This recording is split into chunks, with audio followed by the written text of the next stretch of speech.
Greetings, history enthusiasts. Today we embark on an extraordinary journey into the heart of ancient family dynamics and the power of blessings. Join us as we unravel the gripping tale of Isaac blesses Jacob, a pivotal moment in the lives of Isaac, Rebekah, Jacob, and Esau. Witness the complexities of familial relationships and the profound consequences of choices made. Isaac blesses Jacob. Isaac was already very old and had become blind. One day he called his eldest son, Esau, and said to him, "My son." "I am here," Esau replied. Isaac said, "As you can see, I am old and I don't know when I will die. Now take your bow and arrows, go out to the field and hunt some game for me. Prepare a tasty meal just the way I like it and bring it to me to eat. Then I will give you my blessing before I die." Rebekah overheard what Isaac said to Esau. So when Esau went out to hunt, she said to her son Jacob, "Listen, I overheard your father say to Esau, 'Bring me some game and prepare a tasty dish for me to eat, and then I will give you my blessing in the presence of the Lord before I die. Now, my son, do exactly as I tell you. Go to the flock and bring me 2 choice young goats, and I will prepare a delicious meal for your father, just the way he likes it. Then you can take it to your father to eat so that he may bless you before he dies.'" But Jacob said to his mother, "Esau is a hairy man, and I am smooth-skinned. What if my father touches me? He will know that I am trying to deceive him and bring a curse on myself instead of a blessing." Rebekah replied, "Let any curse be on me, my son. Just do what I say. Go and get the goats for me." So Jacob went and brought the goats to his mother, and she prepared a tasty meal, just as Isaac liked it. Then she took Esau's best clothes, which she had in the house, and put them on Jacob. She also covered his hands and the smooth part of his neck with the goatskins. Then she handed Jacob the delicious food and bread she had made. Jacob went to his father and said, "Father." "Yes, my son," he answered. "Who is it?" Jacob said to his father, "I am Esau, your firstborn. I have done as you told me. Please sit up and eat some of my game so that you may give me your blessing." Isaac asked, "How did you find it so quickly, my son?" "The Lord your God gave me success," he replied. Then Isaac said to Jacob, "Come near so I can touch you, my son, to know whether you really are my son Esau or not." Jacob went close to his father Isaac, who touched him and said, "The voice is the voice of Jacob, but the hands are the hands of Esau."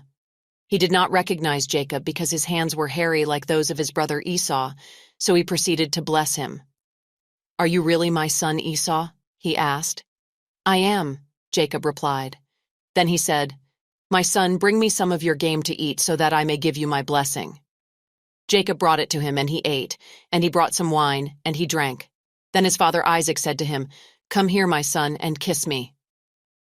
So he went to him and kissed him. When Isaac caught the smell of his clothes, he blessed him and said, "Ah, the smell of my son is like the smell of a field that the Lord has blessed. May God give you heaven's dew and earth's richness, an abundance of grain and new wine. May nations serve you and peoples bow down to you. Be Lord over your brothers, and may the sons of your mother bow down to you. May those who curse you be cursed, and those who bless you be blessed."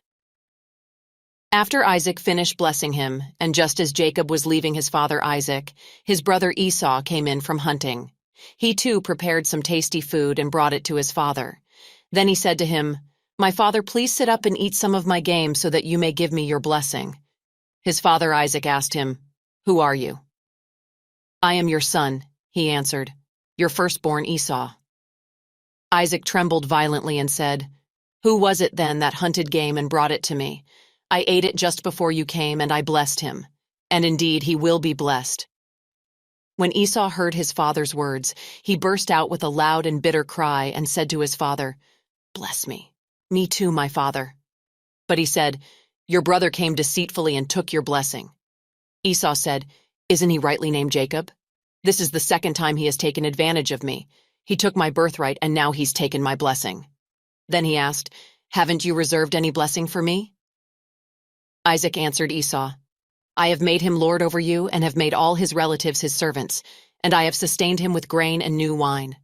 So what can I possibly do for you, my son?" Esau said to his father, "Do you have only one blessing, my father? Bless me too, my father." Then Esau wept aloud. Isaac's blessing to Esau. "You will live away from the richness of the earth and away from the dew of heaven above.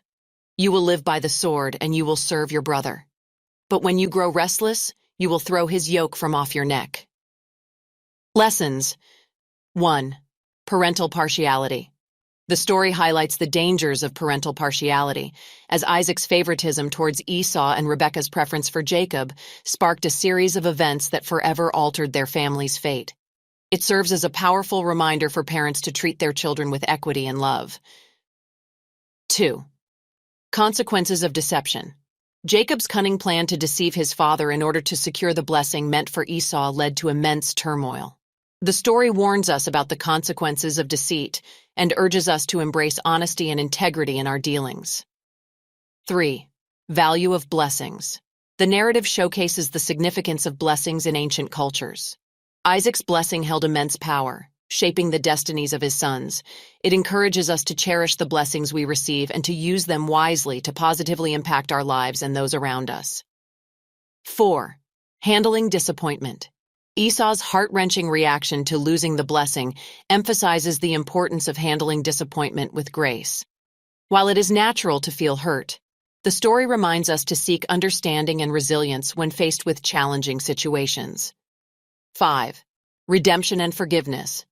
Despite the deception, the story also offers a glimpse of hope in the form of reconciliation. It demonstrates the potential for redemption and forgiveness, teaching us the transformative power of letting go of resentment and fostering reconciliation. As we conclude the poignant saga of Isaac blesses Jacob, we are left pondering the profound impact of parental actions, the consequences of deceit, and the resilience of familial bonds. Join us in our next episode as we continue our exploration of ancient tales, unearthing the timeless wisdom they hold. Until then, let us cherish the blessings we receive, seek honesty in our actions, and embrace forgiveness in the face of challenges.